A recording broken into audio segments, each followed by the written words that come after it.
حاليا كيتم اصلاح وتشييد جميع الملاعب المغربيه اللي غادي يتنظم فيها كاس افريقيا 2025. كاينين ملاعب اللي تهدموا وتعاودوا من الاول ووصلوا لهذا النيفو اللي قدامكم بشكل جديد وتصميم عالمي، واللي هو ملعب مولاي عبد الله الكبير، واللي ولا كيخلع بلافونسمون اللي وصل ليها في هذا الوقت الوجيز. وكاينين ملاعب اللي ما كانوش في الوجود اول مره غيتبناو، طلعوا في رمشه عين حتى وصلوا لاخر مرحله واللي هي فرشوا الكازو تبارك الله. كنهضروا على الملعب الاولمبي اللي كيتعتبر ملحق للملعب مولاي عبد الله اللي فاق التوقعات بلافونسمون ديالو، وغادي نشوفوا اخر الاشغال اللي وصل ليها. وكاين الملعب البريد اللي ما كانش معروف وقليل اللي كان عارفه حتى تهدم وتعاود من الاول، وفي ظرف 3 شهور ما كانش في الوجود، تحول من هذا الشكل لهذا الشكل اللي قدامكم. فاجي نشوفوا كيفاش داروا ليها. رغم قله المعلومات على اشغال الملاعب مؤخرا، غادي نحاول نعطيكم نظره شامله على اخر الاشغال والمستجدات ديال كل ملعب بوحده، الملعب البريد والملعب الاولمبي وملعب مولاي عبد الله. غادي نشوفوا فين وصلت الاشغال وامتى غادي يكونوا واجدين، شنو اللي باقي ما تخدمش في كل ملعب وشنو اللي ناقص باش يكونوا واجدين، شنو السر وراء هذا التطور الكبير اللي كيشاهدوه الملاعب في هذا الوقت الوجيز. غنشوفوا واش المغرب واجد لتنظيم كاس افريقيا، وواش 8 شهور اللي باقا كافيه باش يوجد كاع الملاعب. وغنشوفوا كل ملعب شحال غادي تقام ديال الفلوس ومنين غادي يجيب المغرب هاد الفلوس باش يوجد هاد الملاعب كاملين. هادشي كله غنعرفوه في هاد الفيديو. غنطلب منكم حاجه وحده، دير ابوني للقناه كدعم ليا، ما غتخسر والو وراها فابور باش نزيد نتموتيفا ونطور من المحتوى اللي كنقدم ونجيب لكم مواضيع جداد. فهبط دابا النيت ورك على ديك ابوني، دير معاك جيم وكمل الفيديو حتى الاخر.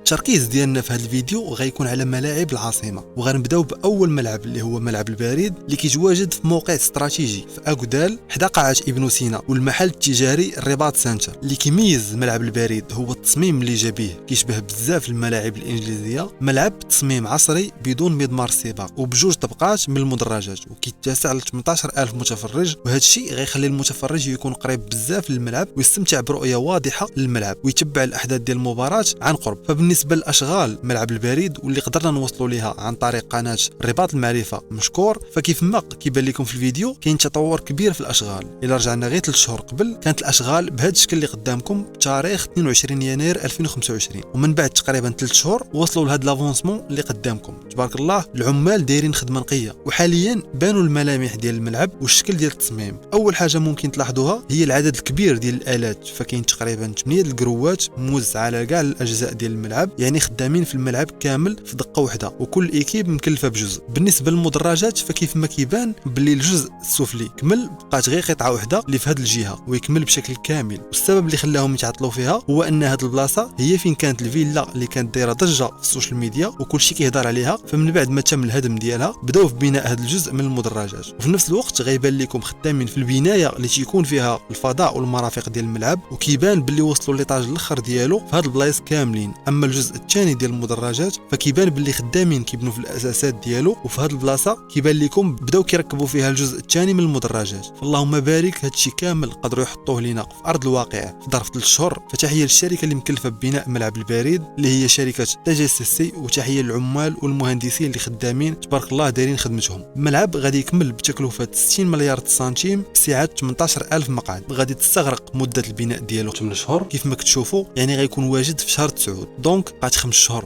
ندوزو للملعب الاولمبي اللي كيتعتبر الملحق الملعب مولاي عبد الله. الملعب ما كانش في الوجود، بدات عمليه البناء ديالو مع بناء ملعب مولاي عبد الله في شهر 9 2023. عمليه البناء ديال هذا الملعب بسيطه وما معقداش على الملاعب الاخرين بحال ملعب البريد مثلا. الا لاحظتوا الملعب ما دايرش كامل بالبنايه اللي كيكون فيها المرافق ديال الملعب والفضاء الداخلي، المدرجات منفصلين والبنايه كاينه فقط في المنصه الشرفيه. وهذا الشيء عادي لان الملعب اولمبي والاساس علاش مبني هو يستضيف مسابقات العاب القوى. هادشي علاش غادي يكون بمضمار العاب القوى، وغادي يبان لكم حتى الشكل مصمم لهذا السبب. فبالنسبه لاخر الاشغال او المستوى اللي وصل ليه الملعب، فكيف ما كيبان لكم واللي ملاحظ هو تم تركيب العشب في المكان ديالو، وهذه هي المرحله اللي كلشي كيتسناها وكيتسناو ملعب مولاي عبد الله يوصل ليها. فتبارك الله منين تحط الكازو بان باللي غادي يطلع ملعب اولمبي عالمي. العشب تم التركيب ديالو كيف ما كيبان لكم وكيتسقى. وبالنسبه لاخر الاشغال الاخرى مستمره في البنايه، اللي كاينه في المنصه الشرفيه، وكيبان باللي تقريبا خدامين في الفينيسيون. بالنسبه لاخر مرحله واهم مرحله اللي هي التسقيف واللي كتاخذ وقت طويل ومده طويله والاشغال واقفه عليها، فكيف ما كيبان هذا الجزء من السقف ديجا كان راكب وشفناه في الفيديوهات اللي درت قبل. خلي معك متابعه باش يوصلوك الفيديوهات الجايين. تم تركيب الاعمده اللي غادي يهزوا السقف من هذه الجهه، والى لاحظتوا الاعمده مديكالين في الطول، يعني السقف غادي يجي مقوس بادي من اعلى نقطه من المنصه الشرفيه وغادي يبدا هابط تدريجيا حتى لادنى نقطه اللي كاينه هنا. نفس الشيء غادي يكون في الجهه الاخرى، ولكن ما غاديش تكون بنفس العلو ديال الجهه اللي خدامين فيها حاليا كيف ما كيبان في التصميم. في نفس الوقت باديه حتى عمليه تغليف جنبات ديال الملعب، دونك نقدروا نقولوا الملعب في المراحل ديالو الاخرى، ومن غادي يكمل غيكون بهذا الشكل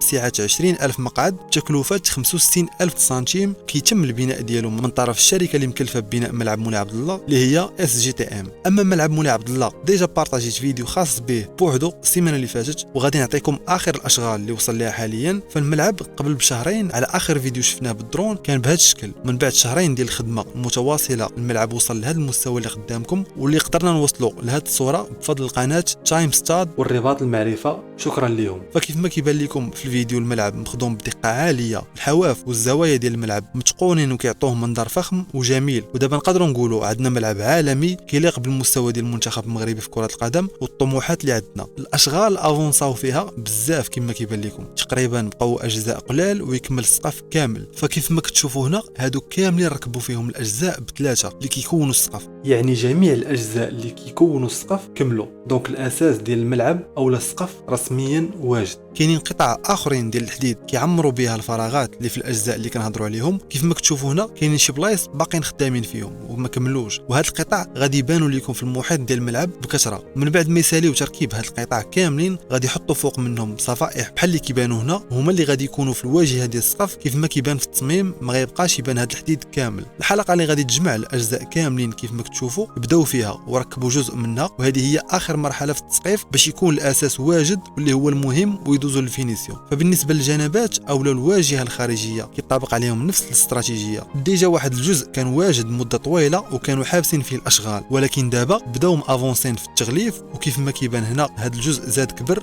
وبداو حتى في بلايص اخرين كيف ما كتشوفوا ركبوا اجزاء جداد كيبانوا هنا بالبيض.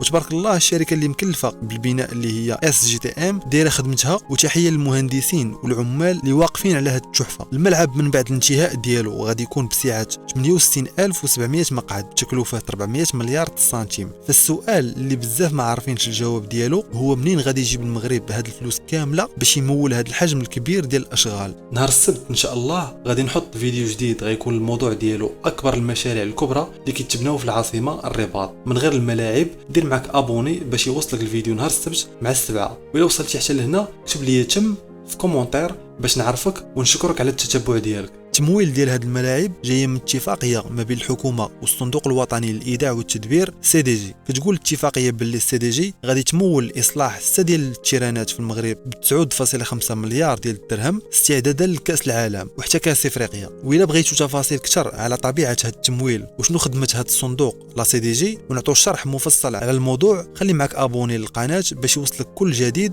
كنتمنى يكون عجبك الفيديو. دخل عندي الانستغرام الا عندك شي سؤال على الموضوع، والا كان عندك تساؤل كيفاش تبدا صناعه المحتوى فمرحبا بالاسئله ديالكم. دير معك جيم واشتراك كدعم ليا باش نزيد نطور من المحتوى اللي كنقدم. كان معك عبد الاله، نتلاقاو في الفيديو الجاي.